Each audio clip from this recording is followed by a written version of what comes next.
Bonjour à tous. Je vous invite à vous remémorer votre parcours scolaire et professionnel jusqu'à aujourd'hui.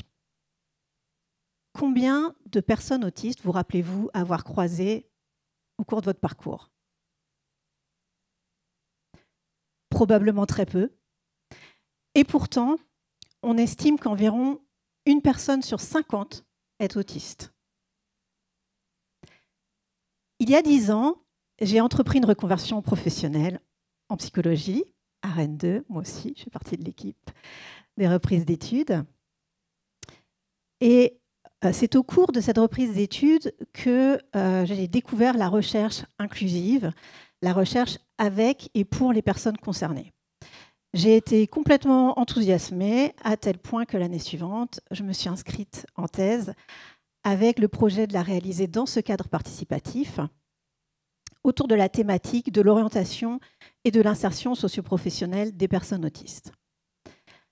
Comment on a procédé ? Eh bien, nous avons sollicité des personnes pour composer un groupe de recherche participative. Des personnes autistes, des parents d'élèves autistes, des chercheurs, des professionnels de l'insertion, de l'orientation.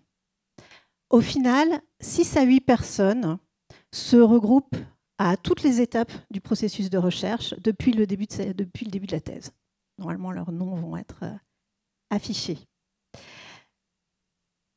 Les apports de ce groupe, ils ont été essentiels. Par exemple, au démarrage, je voulais aller interviewer des adolescents et des lycéens. Et c'est le groupe de recherche qui a dit que désormais, les décisions d'orientation, elles commencent à se réfléchir plus tôt. Donc, on a décalé la fourchette d'âge pour intégrer des participants plus jeunes. C'est également le groupe de recherche participative qui a proposé que nous intégrions une plus grande diversité de parcours pour aussi aller rencontrer des élèves autistes qui ne sont plus dans le système scolaire ordinaire.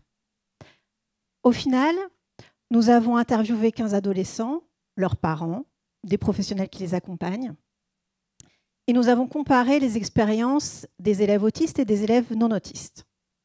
Qu'est-ce que nous avons observé ? D'abord des similarités. Le premier facteur dans la décision d'orientation, ce sont les centres d'intérêt des élèves, heureusement.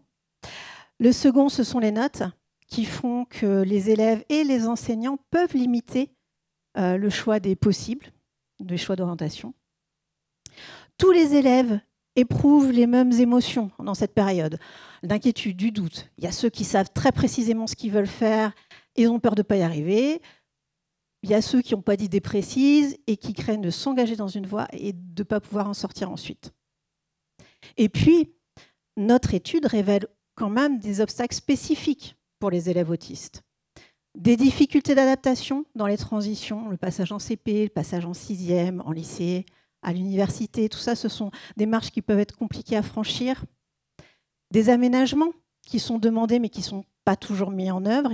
Imaginez si demain on vous demande d'aller travailler sans vos lunettes.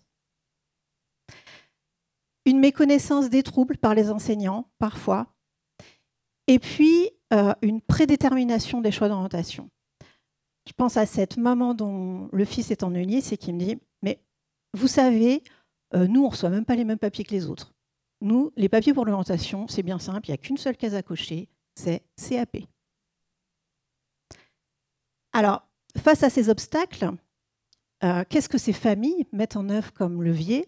Eh bien, souvent, ce sont des solutions individuelles. L'intervention de professionnels extérieurs qui vont venir soutenir les échanges avec les établissements. Et puis, avant tout, une implication très forte des parents. Certains réduisent leur temps de travail, voire certains arrêtent complètement de travailler pour pouvoir accompagner leur enfant. Et c'est bien là l'écueil. C'est que ces solutions-là, elles ne sont pas systémiques. Elles reposent sur des combats personnels, sur des solutions individuelles. Alors, face à ces constats, nous pouvons modifier notre approche de l'orientation déjà, la voir comme un processus et pas comme des prises de décision ponctuelles. Et donc, favoriser la connaissance de soi, les prérequis aux prises de décision dès le plus jeune âge. Pas besoin d'attendre la 3e. Systématiser les immersions, les passerelles. Et puis, plus spécifiquement, pour les élèves autistes, anticiper et accompagner les transitions, former aux troubles du neurodéveloppement, et puis reconnaître et soutenir les parents comme acteurs centraux des parcours d'orientation. Notre recherche participative se poursuit vers la sphère socio-professionnelle. Nous cherchons à comprendre quelles sont les situations professionnelles des adultes autistes, dans quelle mesure elles sont épanouissantes, dans quelle mesure les choix d'orientation ont pu influer sur leur parcours. Mais une chose est sûre, nous devons aller plus loin que les approches individuelles pour transformer en profondeur nos systèmes éducatifs et professionnels. Les aménagements qu'on met en place pour les personnes autistes peuvent profiter à tous. Je prends l'exemple des heures calmes en supermarché, moins de bruit, lumière tamisée. Ça profite aussi aux personnes âgées, aux personnes anxieuses, très honnêtement à moi, peut-être à vous, à chacun d'entre nous.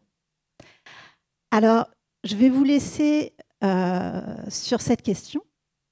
Quel changement, même minime, vous pourriez impulser dès demain dans votre propre environnement professionnel pour plus d'accessibilité pour les personnes autistes, pour tous. Merci.